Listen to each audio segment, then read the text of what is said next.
крок за крокам, але ўсё гэта робіцца ізноў жа на фоне сучасных рэаліяў. Ну гэта для тых, хто не чытаў сучасных рэаліяў і вельмі сучасных персанажаў. Ці ёсць, дарэчы, вось хацеў сказаць, што галоўная гераіня Рына, да, яна мае праблемы з алкаголем, але засумняваўся найперш у словах галоўная гераіня. Як вы сама, Ева, лічыце, ёсць галоўная гераіня ў гэтай кнігі, і калі так Рына гэта, ці ўсё ж такі можа гэта бабуля, можа нешта абстрактнае? Я думаю, што гэта галоўная гераіня альбо гэта трыяда, верацяно тых жанчын, праз гэтае верацяно і накручана ўсё. Вось я думаю, што гэтая трыяда это як бы 3 ў адным. Чалавек цягам стагоддзяў, 2 стагоддзяў.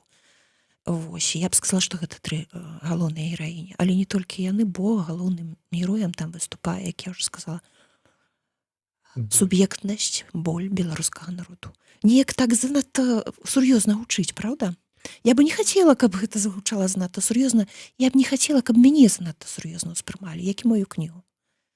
Ну, мне здаецца, што гэта ўжо не залежыць ні ад вас, Ева, не ад вашых жаданняў. Ужо тое, што адбылося, тое, што было напісана і выдадзена, і тое, як гэта пачало ўспрымацца, ну, так это неяк аб'ектыўна.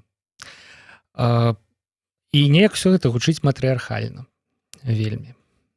Беларусь і беларуская гісторыя гэта тое, што лепш раскрываецца праз лёсы жанчын. Жанчыны жывуць даўжэй. Ну так, 100гадовага мужыка яшчэ пашукаць у Беларусі. Так, пашукаць яшчэ і памяць з яго выцягнуць, разумееце? А жанчыны жывуць доўга, і калі палічыць вось гэтых 3 жанчын, то выйдзе, што 100-150 гадоў, 10 гадоў жывой памяці ёсць. Это першае. Па-другое, памятаеце, ў нейкім там 2017, здаецца, годзе ЮНЕСКО прапанавала надаць бабулі, як інстытуцыі, статус культурнай каштоўнасці. Таму што вусную традыцыю асноўным перадаюць жанчыны. І таму, што яны доўга жывуць, і таму, што яны жывуць пры саменькай зямлі, іх цікавяць самыя зямныя рэчы. Таму што яны гадуюць дзяцей у асноўным. У гэтым моманце я хацеў нагадаць, дарэчы, што ў нас жывы эфір, стрым з усімі касякамі і памаркамі, але тым не менш ёсць вялікі плюс у такой камунікацыі. Вы можете, яна можа быць у абодва бакі. Вы можете задаваць нам пытанні там, дзе вы глядзіце нас, і мы будзем на іх адказваць. Ну, гэта, канешне, калі вы глядзіце нас проста тут і цяпер падчас стрыму, але не пасля, там увечары ці заўтра за гарбаткай. Дарэчы, ёсць ужо першае пытанне. Дзякуй, але дзе набыць, дзе купіць? Ну, гэта даволі стандартнае пытанне, дарэчы, для нашай праграмы. Кніжка прадаецца? Так, кніжка яшчэ ёсць, яе засталося мала, бо другі наклад заканчваецца, так мне сказалі выдаўцы. Пра якія лічбы ідзе гаворка, Ева? Вось, я не памятаю, шчыра кажучы, по-мойму 500 плюс 400. Вось, і я дык сама, калі мне задаюць гэтае пытанне, я раблю так. Я захожу ў Facebook, заказваю флямбаум, тут жа выскоквае старонка выдавецтва, а на самом версе, звычайна, дзе і як можна набыць гэтую кніжку. Сама я ўжо за другім разам звярнулася купіць, каб не прыйшлось Мінска. І не было праблем з тым, каб яна прайшла за мяжу. І людзі пратэставалі гэтыя спосабы. Можна... Ой, нават у Іллінойс зайшло. Карацей, без праблем можна набыць. Так. Шукайце і знойдзеце. І абращайце. Працягнем яшчэ адной показкай. Вось не разлічвалі вы, Ева, на такі эфект ад кнігі, а ці разлічвалі, не разлічвалі, што перакладаць яе будуць, так? Прынамсі, гэта прагучала цяпер. А ці разлічвалі, што трапіце ў шорт-ліст Гідройца? Ну і гэта пажаданне ад беларускага пэн-цэнтра крыху паразмаўляць пра сённяшнюю сёлетнюю прэмію. Не, канешне, не. Інакш я б не выступала на кожным рагу, што дайце прэмію нарэшце жанчыне. Я б пасаромілася. Тут можа быць такое супадзенне, што кніга пра жанчын прынясе прэмію жанчыне. Гэта, мне здаецца, суперкомба. Мы заключаем. Цяперашняя моладзь. Мы заключаем пары. Мне здаецца, што ў цяперашніх арганізатараў прэміі ці ў журы проста няма выбара. Ёсць. Ну ёсць, канешне, але калі так падумаць, калі яны не дадуць прэмію жанчыне пры такіх раскладах. Калі яны дадуць ну але ж вы ведаеце, што ідзе зубр беларускай літаратуры ў шорт-лісце. І мы, канешне, жанчыны сильно пакрыўдзімся, калі зноў нічога не атрымаем. Ну але прайграць такому чалавеку, як Андрэй Федарэнка.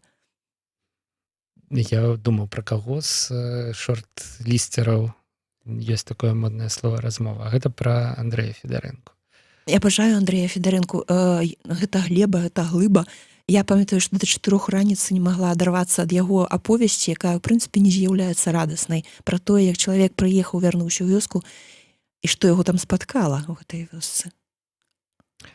Ёсць заўвага такая: немагчыма вынесці ўсё тое, што перанеслі гераіне, можа таму Рына алкагалічка. Ну, канешне. Менавіта таму. Я вас хацеў запытаць, а чаму насамрэч? Гэта без абезболу гэта Таму. вынесці немагчыма. Патрэбна нейкі абезбол. І памятаеце, вось ірландцы як жа яны п'юць? Яны ж п'юць жа таксама, як мая гераіня. У іх ёсць 2 прымаўкі ў ірландцаў. Не до конца жывыя, не до конца мёртвыя, пра што спявае Эня ў вядомай песні. А другая ёсць: ніколі не цверазей, ніколі не напівайся. І вось падтрымліваць вось гэты баланс дастаткова цяжка, але маёй гераіне гэта ўдаецца. Ірландыя ўвогуле вельмі падобная да Беларусі. Мы калісьці фантазіравалі на гэтую тэму, але побач вялікі магутны сусед. Страшнейшая гісторыя. Асноўны прадукт бульба. Бульба. Да? А як бульба не ўрадзіла, яны масава папаміралі. І голад. Вялікая эміграцыя. Так. Ну, нават даходзіла да таго, што арганізацыі, якія шмат гадоў змагаюцца за незалежнасць гэтых краінаў, маюць абрэвіатуры з 3 літар. Ну, то бок можна прыдумаць вельмі шмат усяго пра Ірландыю і Беларусь, но але тым не менш, сапраўды вельмі падобныя гэтыя краіны. Ева, так як расцэньваеце свае шансы на гідройцу ўсё ж такі? Калі шчыра? Калі шчыра.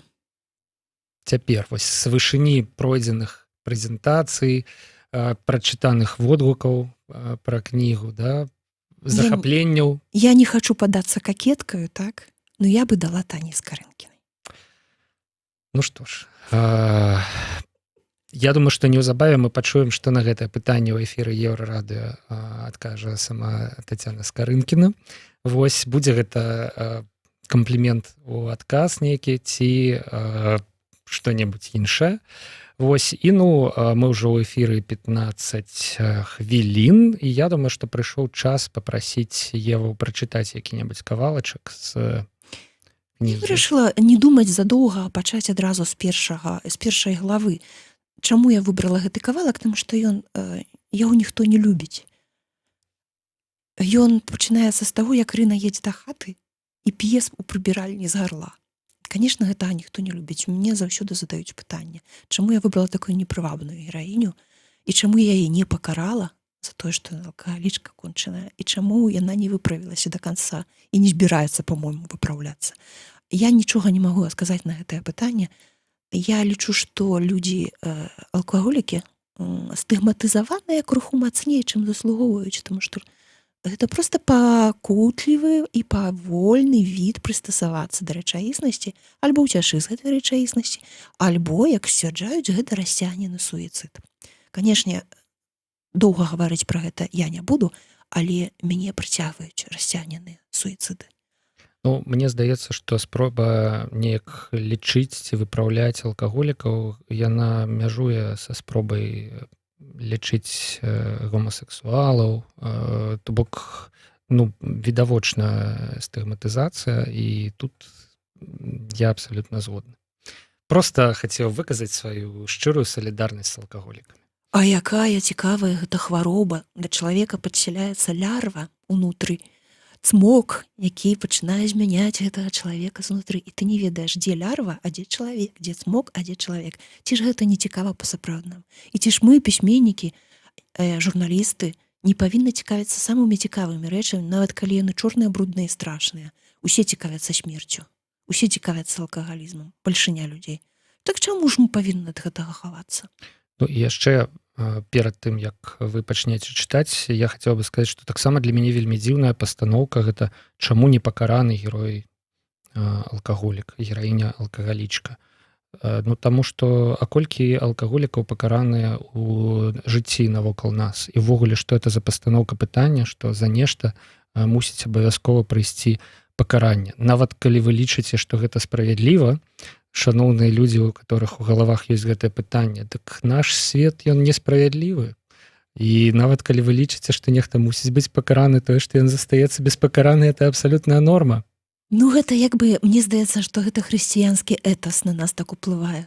Пачуццё віны, пачуццё сораму і пачуццё страху. Я не думаю, што гэта будуе чалавека. Я думаю, што гэта яго значнай ступені руйнуе.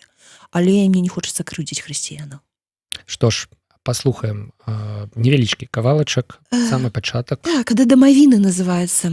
Чаму называецца? Таму што яна едзе хаваць бабку. Калі ты ў грамадскай прыбіральні адкаркоўваеш пляшку ключом і аблізваеш з яго віно, каб ні кроплі не прапала, табе ўжо няма чаго баяцца. Тым больш, калі гэта ключ не адкуль. Рына аблізала ключ, а потым спрактыкавана хлёбнула так, каб корак не ўсплыў, а віно палілося ў горла. Алкагалізм, як любы занятак, мае свае сакрэты і патрабуе практыкі. Рына сядзела ў прыбіральні гандлёвага цэнтра і старалася піць бязгучна, каб не чуваць было ў суседніх кабінках. Гісторыя жаночага алкагалізму пішацца ў грамадскіх прыбіральнях. Гэта пункцірны шлях кожнай гарадской алкагалічкі. Алкагалічкі ж вясковыя маюць месцы і схованкі паўсюдна. Да прыкладу, Танька, залатая страказа, трымала свае пляшкі на яблынях і закусвала яблыкамі, не зрываючы. Усе яблыкі ў іх былі ў надгрызеных. Прабачце, усе яблыні ў іх былі ў надгрызеных яблыках. Халодныя зеленкавыя воды мазэля, купленага яшчэ ў Дармштаце і трыманага да Варшавы, хлынулі ў сухую адхлань і ператварылі благое ў добрае. Я думаю, хопіць. Канешне, мне б хацелася яшчэ крыху, але ладно, будзем кароткімі перабежкамі. Можна ж ўрэшце рэшт папрасіць вас што-небудзь прачытаць яшчэ раз. Яшчэ вось, што мне цікава, як чалавеку, на жаль, цяпер ужо далёкаму ад света літаратуры, гэта выдавецтва з назвай Фляумбаум. Фляумбаум, да. Выдавецкая ініцыятыва, бо іх так і не зарэгістравалі. Гэта беларуская. Это беларуская ініцыятыва, так, яна не зарэгістраваная натуральна. І там, вось... Это ж трэба ліцэнзію на выдавецкую. Это ўсё вельмі складана. Але я б не хацела на гэты тэмат размаўляць, бо я зусім у гэтым нічога не цямлю. Ну, як, я не ведаю, гэта яны вас знайшлі, ці вы іх, як... Ой, это моя любимая гісторыя. Без гісторыі. Я палола агарод, а я люблю палоць агарод, таму што уяўляла, што гэта фашысты, я іх выполваю. З дзяцінства ў мяне ёсць такое. І ваявала я з гэтымі фашыстамі. І тут зазваніў тэлефон і сказаў, што так і так. Святлана Алексеевич, Алена Козлова. Я подумала, што гэта жарт з гэтага прама агарода, з гэтымі каравымі рукамі, стоячы па калена. Я дамовілася пра тое, што гэта будзе кніжка. А хто званіў? Вот рэальна... Спадарня Козлова званіла. Спадарня Козлова. Анка упала. То бок гэта выдавецтва, выдавецкая ініцыятыва, яна звязаная з Алексеевич. Так. І называецца прыўкрасна. Это адначасна імя цудоўнай творчыні, так, спадарні Еўгеніі Фляумбаум, а яшчэ яго можна перакласці як слівовае дрэва. Фляумбаум. Так. Так. Вось раскажыце мне, Ева, як гэта ўвогуле быць сёння пісьменніцай? Ну, я не маю на ўвазе адрозненне паміж пісьменнікам і пісьменніцай, а ўвогуле пра тую сітуацыю, якой знаходзяцца сучасныя літаратары і літаратаркі, да? Ці марыце вы пра, ну, хаця, можа, ўжо гэты момант наступіў, але пра той момант, каб жыць з літаратуры? Ці гэта, наадварот, не ваша мэта? І мне комплекс самазванца, калі шчыра, сур'ёзна. Я калі напісала першую кніжку сваю, так, і мне пачалі гаварыць, да ты пісьменніца, я думаю, господи, зналі б вы, это зусім не тое. І ў мяне дагэтуль захоўваецца комплекс самазванца. І таму я б хацела, я яшчэ раз гавару, каб да мяне ставіліся не вельмі сур'ёзна. Як пісьменніца мне жывецца працудна. Таму што я абажаю хадзіць па горадзе, напрыклад, ці па вёсцы, і заўважаць найменшыя дэталі чалавечых паводзінаў. Як людзі выглядаюць, як яны сябе паводзяць, як выглядае сусвет. Ну і калі ўжо мяне можна лічыць пісьменніцай, то можна сказаць, што я вельмі шчаслівая пісьменніца. Аўтарка 2 малесенькіх тоненькіх кніжачак. Што вы робіце з вось гэтымі дэталямі? Вы запамінаеце ці прыходзіце дадому і запісваеце? Запісваю ў нататніках, у мяне шмат такіх нататнікаў. Як у Ільфа і Пятрова, памятаеце, у іх ж далёка не ўсё ўвайшло ў іх кнігі. І калі чытаеш іх запісныя кніжкі, это просто такое чытво, боже ж мой, это просто рай нейкі. У мяне яно, конечно, больш рванае. Можа быць падобна на Солана Ундервудзе крыху Даўлатава кавалачкамі. Да, я таксама падумаў, што, канешне, круто, што ўсё это публікуецца, і можна прасачыць нават у пэўным сэнсе эвалюцыю, да, у пэўным сэнсе, што і чаму засталося па-за межамі старонак выдадзеных кніг і падумаць пра гэта. А як складаецца ў такім выпадку твор? Цудам. Гэту кніжку я пісала 10 гадоў, так, і я думала, господи, як же ж мне з сюжэтам вывярнуцца? Але калі я вось уже набрала матэрыял, оно само пачало складвацца.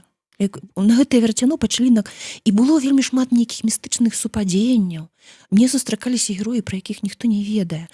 Наша вось спадарня Ганна і Северынец Любімчык, Лазіў Вулькін, савецкі гестапавец, так? Ён жа ж так нагадвае Вельзевула перавернутага. А гэта сапраўднае прозвішча. Я яго знайшла ў архівах. Я знайшла публікацыі пра гэтага вялікага дзеяча, які займаўся знішчэннем людзей у Беларусі. І многа такіх супадзенняў. Я ўжо іх не памятаю. Ну, я вось сябе гэта уяўляю так. Шмат нататнікаў і нейкая думка ў галаве. Так. І это ж трэба ведаць, што ў якім нататніку занатавана, то бок неяк гэта ўсё сістэматызуецца, да? Як гэта выцягнуць вось з гэтага 10гадовага досведу, менавіта тое, вось што крышталізуецца на 140 старонках. Мне, канешне, здаецца, што справа не ў аб'ёме. Не ў аб'ёме, але ў мяне было 500 старонак. Так, я яго рэзала, кроіла. Урэшце рэшт, у мяне ёсць такое не вельмі цэнзурнае параўнанне маёй творчасці, так?